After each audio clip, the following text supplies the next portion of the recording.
Eco-philosophy, that's a term I don't like to use because then you think it is a new kind of academic discipline. Because philosophy today in the West especially then has to do with intellectual games you play in philosophy departments, and to ask a full professor in a philosophy department what's the relation of what you're teaching to your life, they might laugh and say, I will never be a professor of philosophy here if it had anything to do with my life. That's completely irrelevant.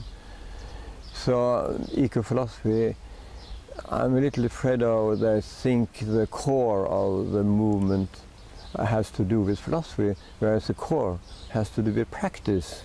And if you have a lot of training in articulation, as most people have who are going to college and universities, then it is your obligation to formulate some of this, talking about it. So you have I say, what's your ecosophy?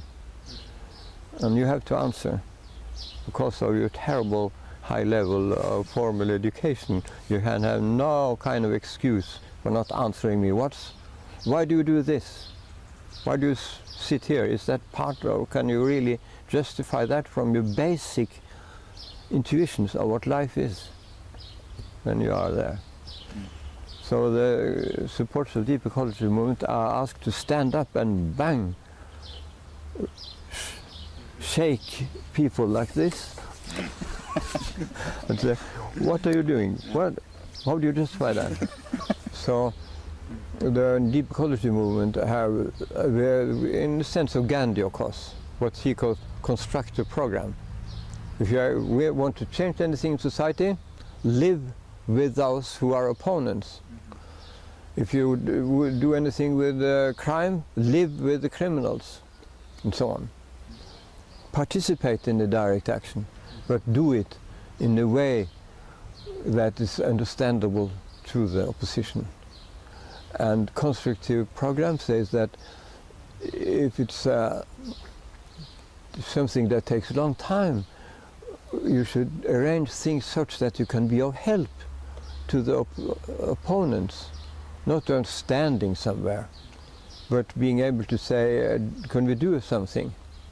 What's your point? And so on. And otherwise it gets too abstract.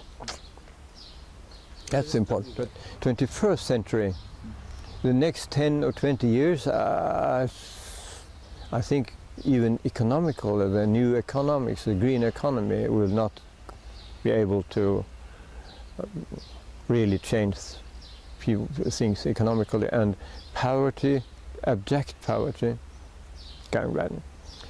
Ecosystems, atmosphere, and everything getting worse. I think so. In the beginning of the 22nd, and all governments so far, they speak about using more energy. So the term development will be very soon, I think, a negative term. So in the next 50 years, all plans are bad, more or less bad. It's only a question of more or less bad. So it's only the last half of the next century really things can go maybe better, but still increasing in sustainability. It's going to be worse and worse next century, but what do you do now is important. It depends on you, what you do now, today, this week, this month. If you do not behave as you should now, we get still further down in next century.